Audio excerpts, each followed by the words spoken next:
Good morning, class. So let's start with the question number 3, exercise 1.4. This is the last question of exercise 1.4 and the last question of chapter 1.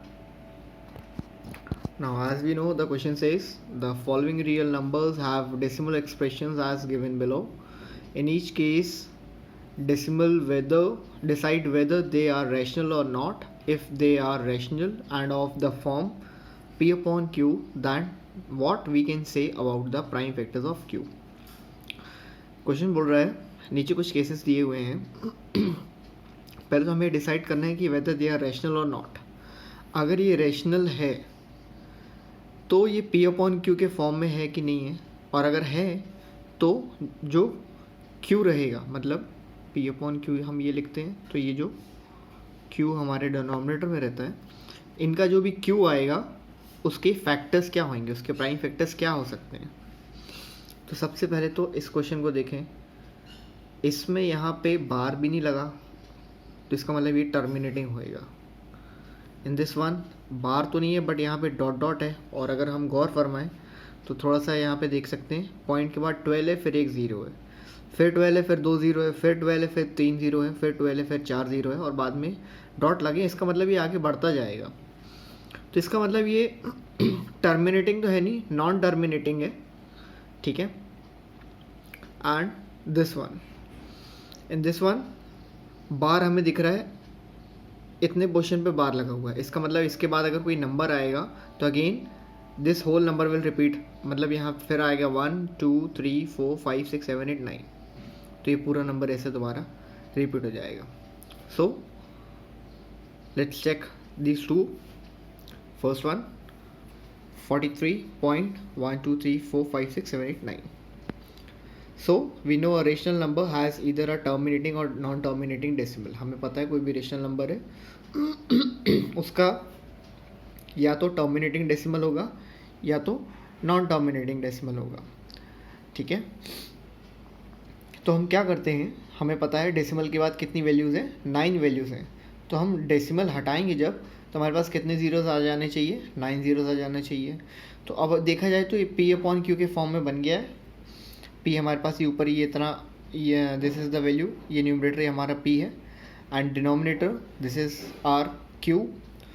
तो हम इतनी बड़ी value को हम ऐसे लिख सकते हैं 10 टू द पावर 9, क्योंकि कितने ज़ीरोज़ हैं, 1 2 3 4 5 6 7 8 9, 9 ज़ीरोज़ आ दिए. तो हम उसको स्ट्रेट अवे लिख देते हैं 10 टू द पावर 9. अब अगर हम 10 टू द पावर 9 लिख सकते हैं, तो क्या हम इसको ये भी लिख सकते हैं 2 multiply by 5 whole to the power 9, क्योंकि 10 तो 2 और 5 से ही बनता है, 2 5 ज़ा 10. तो हम इसको ऐसे ब्रेक कर सकते हैं. नाउ अगेन हम इसको कैसे ब्रेक करेंगे, 2 to the power 9 multiply by 5 to the power 9, क्योंकि यहाँ पे भी 9 था, 10 टू द पावर 9, इसको ब्रेक किया तो यहाँ पे भी पावर 9 है. तो दोनों में पावर का डिस्ट्रीब्यूशन कर दिया. न्यूमरेटर आपका सेम रहेगा जो कि चलता आ रहा था. अब हमें पता है 2 to the power n multiply by 5 to the power m. हमारे पास n की भी वैल्यू आ गई, m की भी वैल्यू आ गई. तो at last what we will write, thus q equals to 10 to the power 9. q हमने पूरा, पहले तो हमको शो बताना पड़ेगा कि प्रॉपर q क्या है हमारे पास. प्रॉपर q तो ये था 10 टू द पावर 9. फिर हम उसके फैक्टर्स लिखेंगे. तो फैक्टर्स आर, ये हमने दो फैक्टर्स में उसको डिवाइड कर दिया, 2 और 5. तो फैक्टर्स को हमने ऐसे लिख दिया, 2 to the power 9 multiply by 5 to the power 9.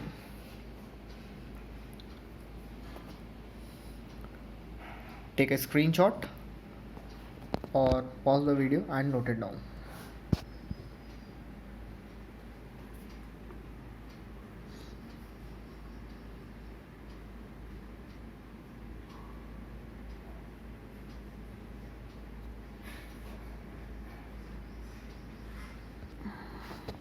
Now, third part of the question, 43.123456789.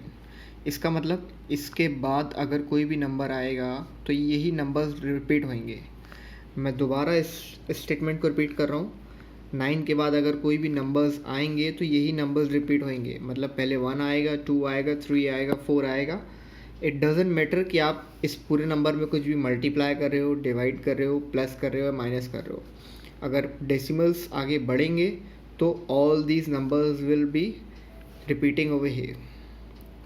So here it is a non terminating but repeating decimal expansion. ये यहाँ पे टर्मिनेटिंग तो लग नहीं रहा है क्योंकि ये बार बार रिपीट होएगा, डेसिमल एक्सपेंशन बार लगा हुआ है, तो हमने लिख दिया नॉन टर्मिनेटिंग है बट रिपीटिंग डेसिमल एक्सपेंशन है. Therefore, it is a rational number. Now, what we will do, हम इस पूरे टर्म को x सपोज कर लेंगे. हम इस पूरे टर्म को x सपोज कर लेंगे. Let x equals to 43.12345678 9. And ये जो पूरी इक्वेशन है, इसको मैं मार्क कर लूँगा एज इक्वेशन 1. इसको मैं मार्क कर लूँगा as equation 1. What I will do, मुझे पता है डेसिमल के बाद कितनी वैल्यूज़ हैं, 9 वैल्यूज़ हैं, तो मैं मल्टीप्लाई करूँगा बोथ साइड्स. किस नंबर से? ऐसे नंबर से जिसमें 9 ज़ीरोज़ हों. 9 ज़ीरोज़ क्यों हों? क्योंकि डेसिमल के बाद यहाँ पे 9 डिजिट्स हैं. अगर 5 डिजिट्स होती तो हम ऐसे नंबर से मल्टीप्लाई करते जिसमें 5 डिजिट्स हो.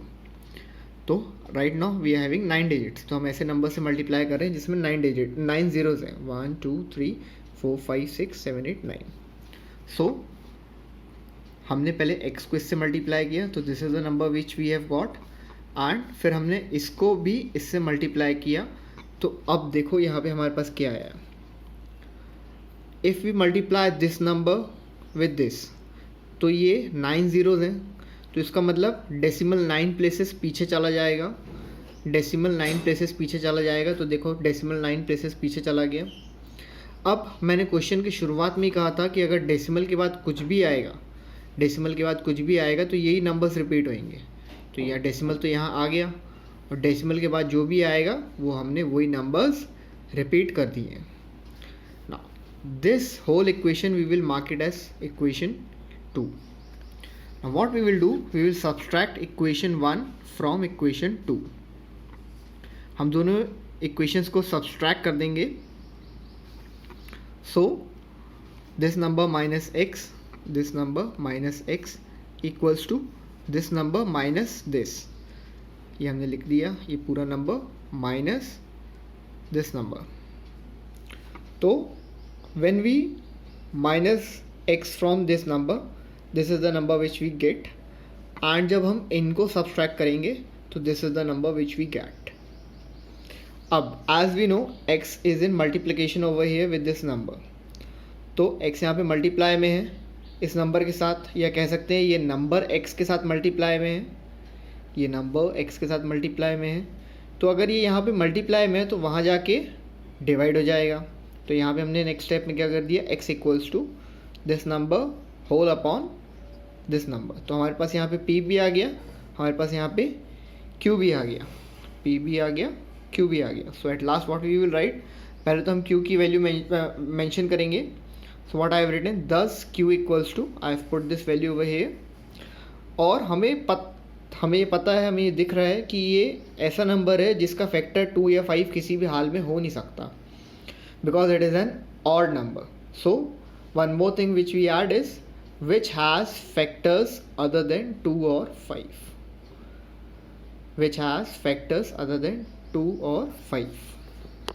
That's all for today. Thank you. Please note it down.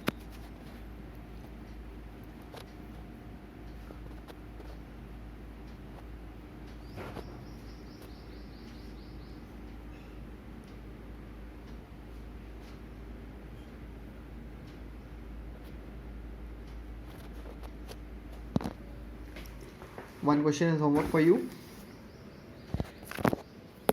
This second one. Chapter 1 completed. Thank you.